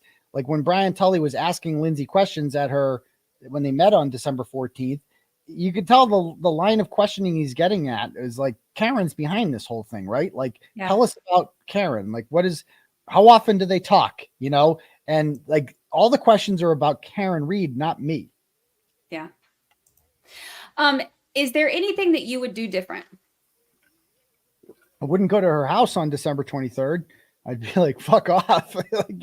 I never would have responded to that message that she sent when she called me daddy in September. There's a shit ton of stuff I would have done differently. I don't even know where to start, but what about with all of the other charges and everything else? Is there anything that you would do different with any of that? I would do nothing differently and I do get asked that a lot. And I've thought about it and there's just no way I wasn't going to get charged. No, I mean, they're charging people for rubber duckies. They were going to charge me for something, no matter. I could go back and say, well, I wouldn't have done the rolling rally. They would have just charged me for something else. Like they're charging me for shit I said on YouTube. Shit that is taken out of context. Like on the chart, if you actually watch, the Glare has done an awesome 5-episode breakdown of this and just shows here's what they claim he said in the charging documents. Let's watch the actual video. And oh wait, they just took one phrase he said here and then they combined it with another phrase that he said 3 minutes later to make it sound more ominous. And they just completely misrepresented what he said. And I'll tell you one thing, Brian Tully didn't do that. Ken Mello didn't do that. There's only one person out there with the free time and the obsession and, the nonstop desire to put me in jail that would do that. Kate Peter is the person that did that. This is her MO. If you go to her channel, there's all these Turtleboy bad videos, we call them. And it's nothing but out of context clips I've said that if you play ominous music, I might sound bad during some of those. But if you actually play the whole freaking video, it's like, oh, he was actually saying something completely different. And so I know she's behind it because the Brian Tully ain't crafty enough to come up with these charges. Do you feel like you have crossed the line with any of the witnesses? No, not at all. With Jennifer McCabe, because I view them have you seen the Scott Peterson documentary that came out this summer? There's in episode 2 of that. There's reporters outside of Scott Peterson's house before he's been arrested. And, a lot of people were starting to suspect him because he was acting suspiciously. So he sends one of the reporters standing outside with a megaphone that says, Scott, why don't you just come outside and tell the truth? Just tell the truth, Scott. That's exactly what I did, except not even that bad. When during the rolling rally to Julie Nagel, I wanted people to tell the truth. I viewed these people the same way all those reporters viewed Scott Peterson prior to being arrested, as murderers who would eventually be arrested. And I still view them that way, as murderers who will eventually be arrested. The FBI is not wasting their time on this if they don't think the McAlberts killed John O'Keefe. They're not going to be doing all this if they think Karen Reed did it, Right. So it's taken longer than I thought. And they've kind of lucked out in that regard, but no, I don't regret going up to Jennifer McCabe and asking her a question that, quite frankly, every reporter should be asking her. It's why did you Google that? Why did you delete all these calls? Why did you do that? And everybody's afraid to ask her that, but I'm not. And because of that, and now we know why, because you get charged with a felony if you do that. Yeah. Is there anything what's next for you with your charges? Because you have different things, different times that you've been charged with different things. So don't you have a one in December, something coming up, and then you have an evidentiary hearing in January? Is that right? Yeah. On December 2nd, I have a hearing, and that is for the motion to suppress my phones, which is kind of moot now. We filed that motion because they said they hadn't looked through my phones. And we're like, okay, time's up. Give the phones back. Too late. We want to suppress anything. We found some case law that said you have to give them back an X amount of time. They're over the limit. Well, now we know they've actually been through my phones and downloaded the entire thing. So I don't even know what that hearing is going to be about now. So that's the December 2nd hearing. The really juicy hearing is scheduled to be January 10th because it's a motion to remove Mello. And we have to have an evidentiary hearing for it, which means that Mello has to take the stand and talk about everything that we've just gone over in the Bederow letters and his involvement in setting this whole thing up. Lindsey's going to have to testify. Kate's going to have to testify. And Tully's going to have to testify. So January 10th could be a very interesting day. Yeah. Yeah. Yeah, for sure. That's another thing too. The phone thing. We didn't even talk about that with them having the phones because was it October 10th? Or something, or October 11th, whatever it was that you got arrested. They had your phone and they did the extraction within a week or so, right? Yeah, they had been saying this whole time that they had not done it. Yeah, so they told us that they were going to wait for a taint team to look through it, so they didn't look at any privileged communications or anything. And we'd agreed what they could look at, what they can't look at, etc. And we've had a bunch of hearings about the taint team and setting one up and all this. As it turns out, they've actually been in my phone. We know this because last month I met a woman named Michelle who came up to me and handed me an extraction from my phone. of my messages with a friend of hers. And I'm like, how did you get this? She's like, I was the source that I used to work in Stoughton District Court. I sent my friend an affidavit of Chris Albert and Jennifer McCabe when they tried to get orders on you, and he sent them to you. And here are the messages between you and him in which he sent, and they gave me these and said, we know that you sent the affidavit out, a public affidavit, mind you, you're fired. So they went through my phone and used it to terminate a whistleblower who broke no laws. And like, you're allowed to send people a public affidavit. Like, this isn't a secret court. They did try to get an order on me. It wasn't a public courtroom. You're allowed to do this. And also in those, her termination package, if you will, she was given an email that Michael Morrissey sent on September 29th from a burner email account. And in the email account, he said that I've been contacted by one of the witnesses who's being harassed. And he shows a screenshot of the message, and it's from Jennifer McCabe, because it says, I'm horrified Chris Albert didn't get this order on him, and I demand to know who's telling him that these hearings are taking place. And he goes, I am going to protect this witness. And he tells the judges that he emails 5 judges and says, you need to find out who the leak is. And okay, so the person is now has pressure. He goes, I think it's this woman named Michelle. I don't know how we found that out. I don't fucking know. But he's like, yeah, I think it's this person, Michelle. You guys need to get to the bottom of this. So, but he uses a burner email account so that we can't trace it. We can't do a public records request. The only reason we know about it is because the email was used to fire her. It was part of her termination package. And so that is illegal. When the district attorney is using a burner email account to have an ex parte meeting, because that's what this is, an ex parte. Yeah. One party is not there meeting with the judge, the same judge who denied the order against Chris Albert the previous day, gets this email from Morrissey saying, you better come down harder next time. You better do something about this. You better fire this person. Turtleboy's bad. 13 days later, I'm in front of that judge again in handcuffs, and he institutes stay away orders that he denied the previous day.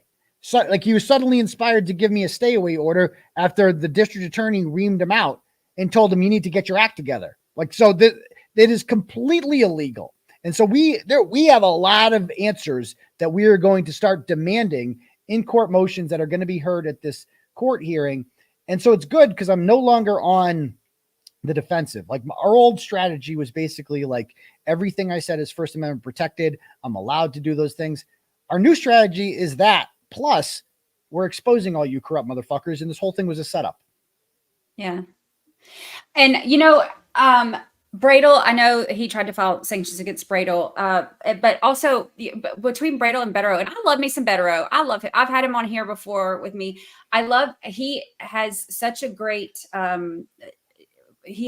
knowledge of the law, but also the way that he's just very matter of fact and just, no BS, and will just tell you exactly how it is. I love that about him. I think he's fantastic. So, it was interesting reading the letters. It's like Alan and David for Karen, Yeah. Is the David, like the local Boston attorney who, very good at his job, very polished, been around, been doing it for 30 years, former district attorney.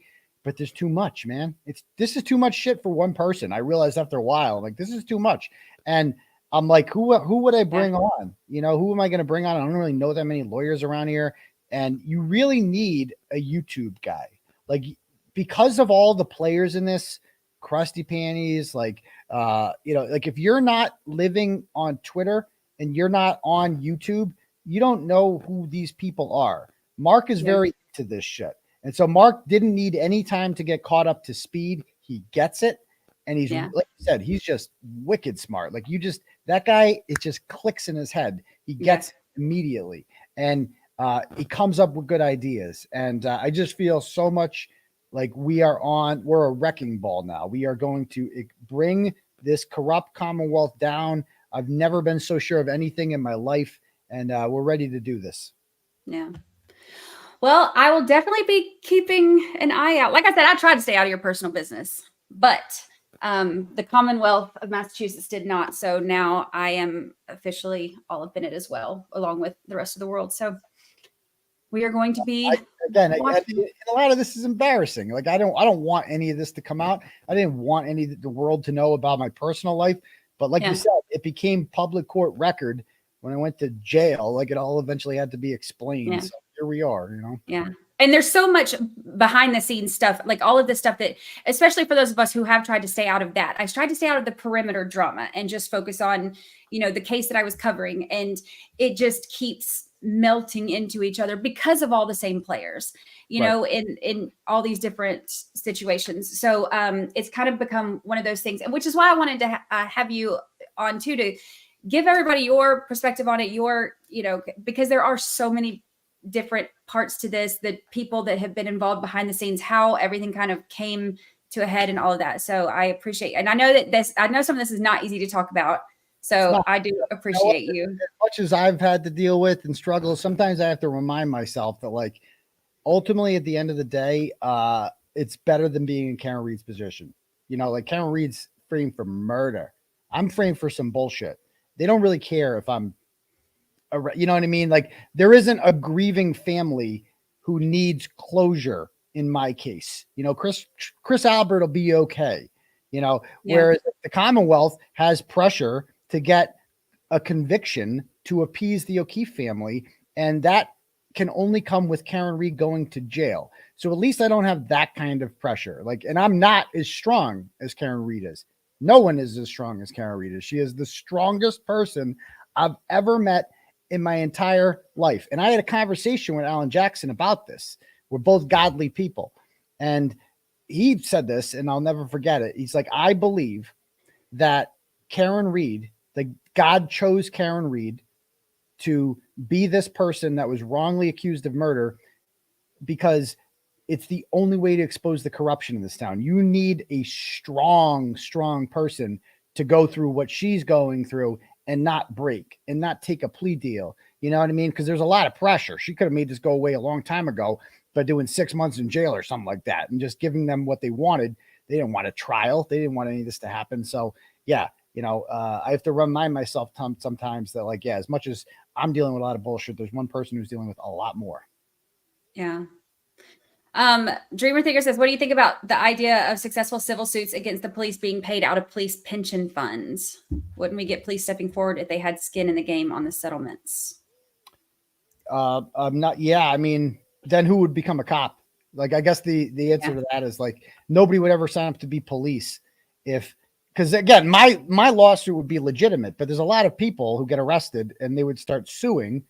And, a lot of people that get arrested for legitimate reasons and they start suing, and then police would have to hire lawyers and defend themselves every time. No one would want to be a cop. Yeah. Yeah, that's true. And Leah, wherever it went, I saw it. Leah said, oh, there it is. Still glad I convinced you. Love you. So Leah is the one that convinced me to cover this case. She wouldn't stop messaging me about it. She's like, this one needs your charts. This one needs your timeline. And so she's the one that convinced me. Leah, some days I hate you and some days I love you for that, but it's all good. So any final thoughts, Turtleboy? No, I mean, unless you have any other questions. Again, I'm happy it felt therapeutic talking about this. I've never really done a whole show where I talk about it. So this is kind of the first time I've really laid all that crap out there. Yeah. There's more to it. Maybe I'll write a book someday. Yeah. Thank you. I think it's good though, because it does kind of give the whole perspective on, because we go, I watched Melanie Little's episode on the last one. I was watching it when I was getting ready for date night the other night. I had it play and listening to, her breaking it down and all the Bederow letter stuff. And so you have it's great to hear attorney perspective on it and all that, but I wanted to hear your perspective too, because you're the one living it. You're the one, going through all of the background stuff on this. So I do appreciate you talking about it, because I know that it is, I hate talking about my personal stuff when they splash all my personal life on there, it's annoying and I hate talking about it. So brought it up about you. And I'm like, you know what? I don't give a fuck about her past, man, because it's not who you are now. You know what I mean? It's like, and that's what I mean by that. Like, I believe in redemption. I believe that people change. And that's why I don't hold Kate Peters' past against her because of that. It's the fact that it's her present that's the problem, you know. And that's because people, I believe in. I forgave Lindsey, you know what I mean, after everything she had done, and I found out she went to Kate Peter and the police. I still forgave her, and I still felt bad for her because I thought that she recognized that she fucked up and she wanted to be better.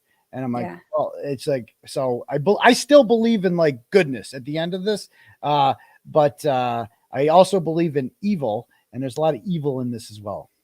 Yeah. I think that a lot of it too seems to be, there seems to be that pack mentality, you know, where it becomes so much of a focus of taking you down. And this is something that I've talked to you about before too, because when you're an asshole to people, then they like, I feel the wrath of that too in certain ways, because I mean, no offense, I've called you an asshole before, you know, like this is not, but when you are aggressive, some people get very oversensitive about that. Some people get very frustrated about that. Some people hate you because of that. So any of us who have a different style, even though we're saying a lot of the same things, because we're saying a lot of the same things, even though we have a very different style, we all feel the wrath of the people that hate you, the people that get mad at you. I feel like there are so many people who will base what they feel about the Karen Read case based on their feelings toward you as opposed to actual evidence. Right. And I've never seen a case before where that was so prominent. Yeah. Before. And it's happened to you, like, because you haven't really taken the strongest position like I have that Karen Read is completely innocent. You know, you just kind of cover the case and the facts from what I've heard. But because you're not taking the position that I'm a bad person, that I'm evil, you're not taking the position that Karen Read is guilty and doing that, you've got to go. Like if you don't join their, they call us a cult, but if you don't join their group of crazy, Aiden is horrible, crazy people, then you should have your life destroyed. And it's like people, even like Sue O'Connell, Sue O'Connell's certainly not a free Karen Read person at all. They went after her. They went after Ted Daniel. Like they went after just regular people simply because like of whatever. And they talk about jurors being afraid to come out and be doxxed. It's not because of us. Like I know the names of jurors. I'm not saying them. Like I could have done it a long time ago. But if God forbid they ever find out the name of one of the not guilty jurors, imagine what they'll do with that. Yeah. Yeah. And, you know, and that is one of the things about this too, is that the hypocrisy in all of it is just astonishing. The things that they're doing are the things that they're also, you know, signaling about other people doing, which is just like, you know what, your favorite one, Julie Carpenter, she had a fun tweet today. And I'm like, I couldn't believe this was real life when she actually tweeted this out. So Nurse Kim made some sort of tweet that she highlighted, and she said, he just called me with a reminder about your mom, hashtag Kirk was right, hashtag friend of many. I have no idea what this is about. And Missy Lurch responds, and this is not even, so she's not even talking to Missy Lurch, but then Missy Lurch, who's an anti-Karen Read person, responds and says, my mother's deceased. Okay. Like nobody responds and says fuck your mother or anything like that. It's just there. And so Julie Carpenter highlights this tweet and writes the following. This is FKR, everyone. This is a TikTok YouTuber content creator who is attempting to profit off John O'Keefe's tragic death. And this is the way she behaves on this platform. Every day you continue to associate yourself professionally with this person, Dave Cullinan, this unfounded conspiracy. You lose credibility. So she's all sitting there like clutching her pearls, like, oh my God, the indecency of it all, blah, blah, blah. Meanwhile, did you see what Kate Peter posted when my mother died? Like, have you seen what she posted? Like, she's glad my mom's dead, that she deserves to be dead after fighting pancreatic cancer. Did you see when she posted that I murdered my dog? Like, did you see that? Like, and you're going to sit here, then she's a buddy of yours, and you're going to sit here and you're going to pretend like you give a fuck about civility and decency. You fraud, you absolute fraud, all of them. So that's I don't disagree. Yeah. I mean, the hypocrisy is sometimes it's annoying, but sometimes it's just like, oh gosh, just get popcorn, because it's crazy. But God bless them. Absolutely. Yeah, because Nurse Kim's another one. Nurse Kim's harmless. She's like the nicest person ever. Yeah, it's you're gonna go after her too, and Dave Cullinan. These people are so harmless. I get me. I'm a bit abrasive, but you're gonna go after those people. Dude, chill. Yeah. The most recent tweet I saw about me, because I've had her blocked for a long time. The most recent one I saw about me said something about how I've never once said something about how people shouldn't be harassing the O'Keefes. So I went back and found you're only allowed to post 4 pictures on Twitter. So my last that found the last 4 times I've said people shouldn't be harassing people, whatever, and posted. I was like, she's so full of crap. You know what my thing with the O'Keefes is, and I know it's my beef with the O'Keefes is separate from Kara Reed. I don't like Paul O'Keefe because he brought Lindsey to court.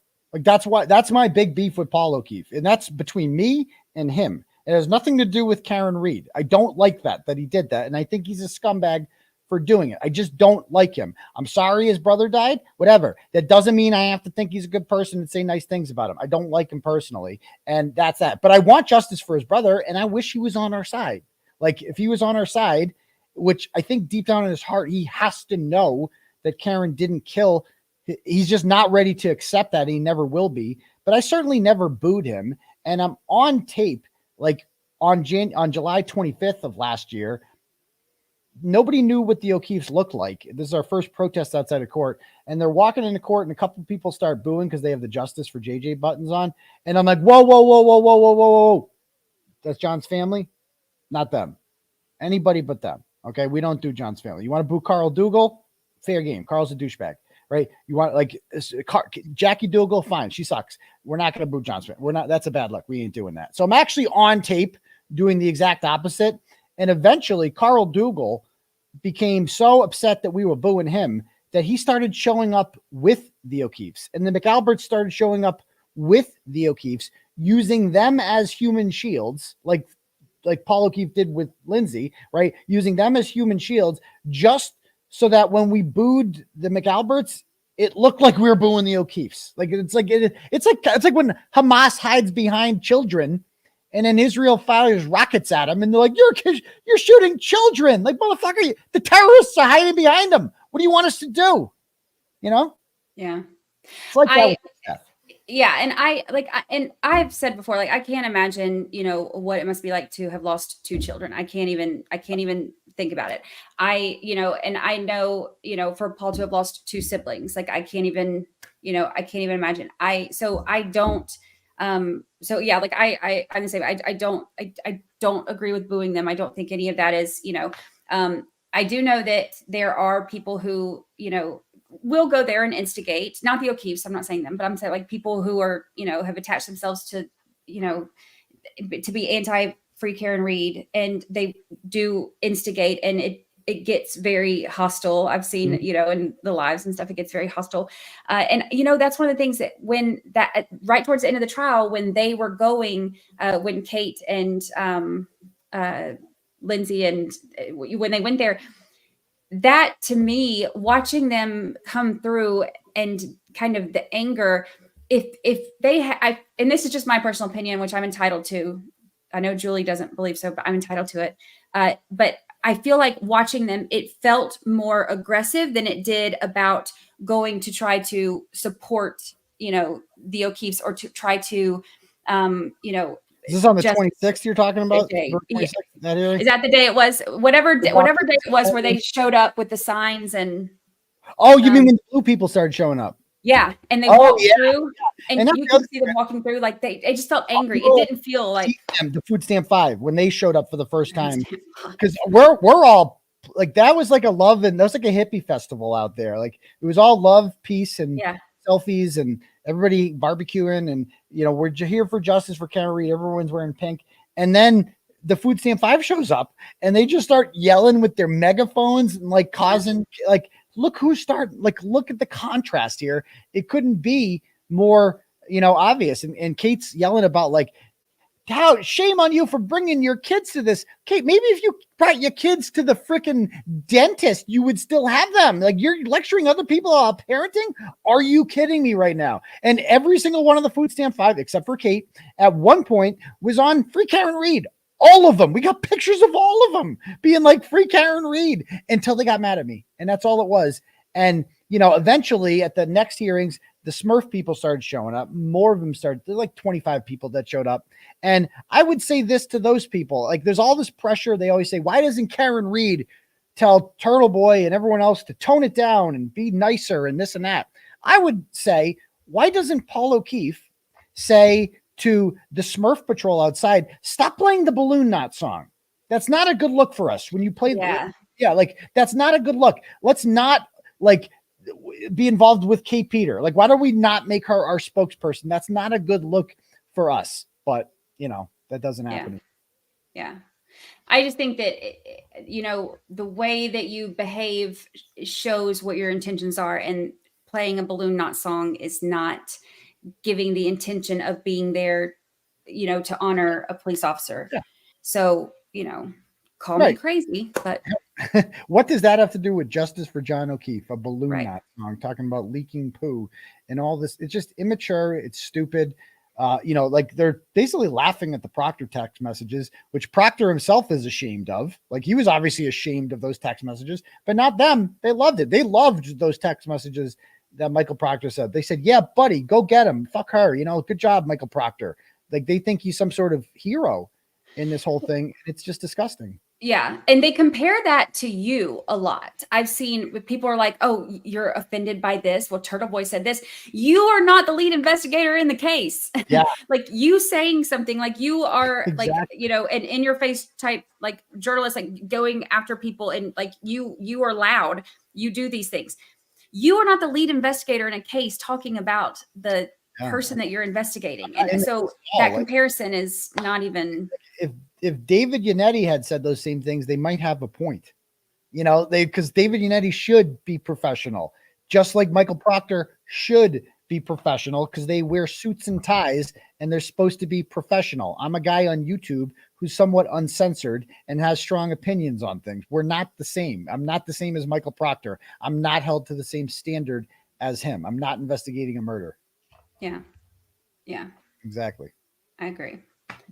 Well, I appreciate you so much coming on. My pleasure. Thanks. I know it was not always the most fun stuff to talk about. So I do appreciate it. And I'm going to have the episode on all of this out next week. 13 Juror Podcast, Conspiracy in Canton, for everybody who wants to listen.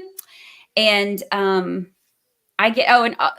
all my bad reviews lately have been about you. Like, I've had 3 bad reviews on my podcast because good reviews. Then people, let's weigh them out. For every 1 star, we get a 5-star. A bunch of them. Let's go.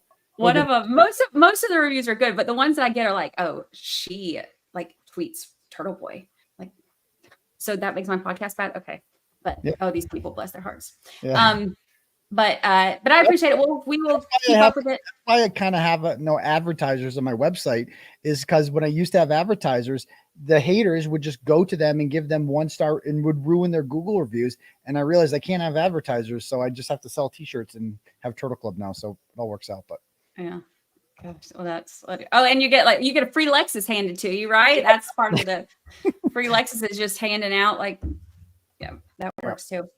All right. That was a joke for anybody. Everybody's going to clip that one part and be like, oh, Randy said that he gets free Lexuses.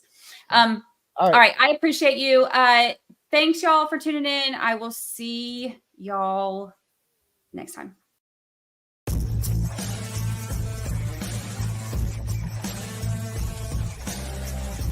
Yeah, I gotta go. I can't stick around here forever. It was wonderful. Everybody behaved. Everybody's always so nice to me. Just love your channel and